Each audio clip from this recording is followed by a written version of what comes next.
Central Anne Arundel County in central Maryland until 11:30 p.m. At 11:05 p.m., a severe thunderstorm was located near Salt River, moving east at 20 miles per hour.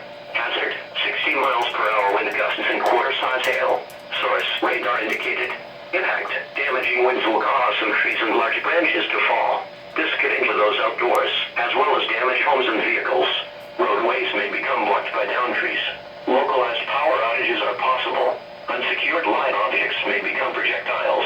Locations impacted include Annapolis, Mayo, Shadyside, Naval Academy, Severn River, South River, Arnold, Parole, Edgewater, Cape St. Clair, Highland Beach, Eastport, Ridge, Navy Marine Corps Stadium, and Ellesmere Shores. Get indoors to protect yourself from wind and lightning.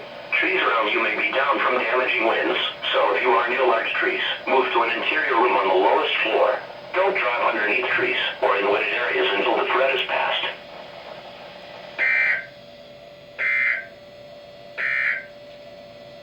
And now a special weather statement from your National Weather Service, issued at 11:06